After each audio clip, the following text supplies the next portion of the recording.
Story that's been impossible to avoid this week. Former British Cycling and Team Sky chief doctor Richard Freeman has been found guilty of ordering banned testosterone in 2011, knowing or believing it was to help dope an unnamed rider. So this is from the medical tribunal that ruled Freeman ordered Testogel with the knowledge that it was to be, and I'm quoting here, it was to be administered to an athlete to improve their athletic performance. Yeah, he's been found guilty of all of that. We know it. We know that. We saw that was in the first hearing. The company had clarified that they'd sent that, the pharmaceutical company. As far as I'm aware, there was Steve Peters opened the box and said, what the hell's this doing here? And then there was a sort of complete breakdown or loss of any sort of evidence or facts or line of communication that got sent back. And then the whole sort of barrel of different sort of explanations after that. It doesn't actually leave us anywhere further forward.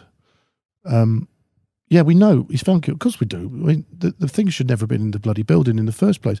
There's nigh on 50 to 80 odd riders on the British Cycling Performance Programme. They've come into that facility, which of course was Freeman's office. He covered the British cyclists. There's 80 odd athletes there through various disciplines. There's also Team Sky that were running out of there. And it's just left that there's this assumption that it must have been for a rider to... I don't know anyone in their own right mind that would use that for doping at that period, particularly as... The amount of testing in that time, particularly with the blood passport, in-house testing, out of competition if you lived in the UK with UCAD. We tallied it up earlier and I was probably tested about 56 times that year.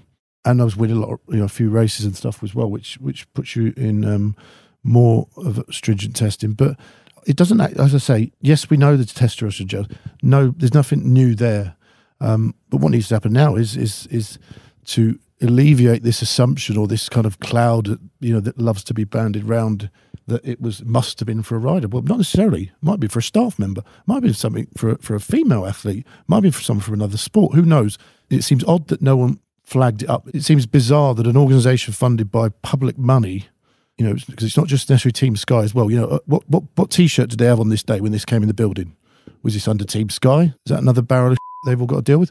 Is it British Cycling? Was it a mistake? Apparently it was.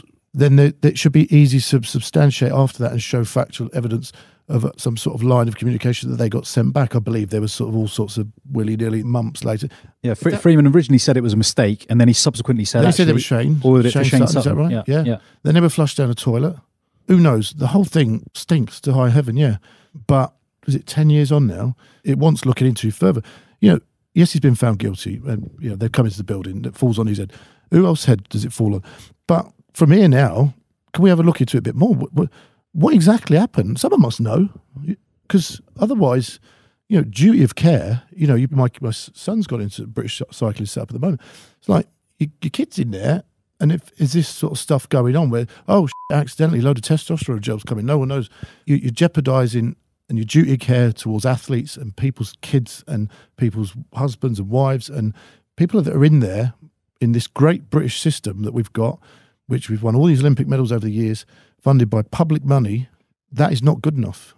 And there needs to be more of an explanation as to who were they for then? What the bloody hell were they for?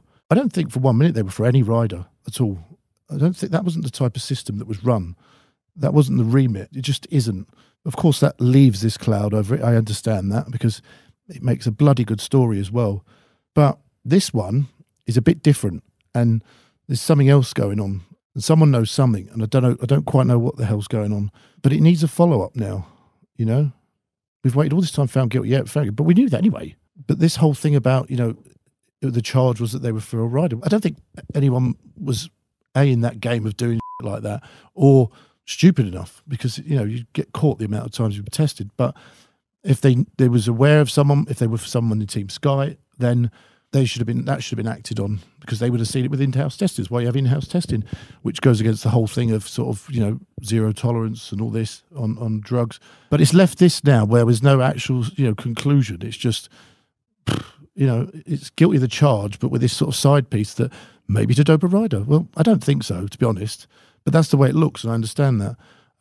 But rather than just leave it at that, can we just get to the bottom of it? I mean, it should be another investigation.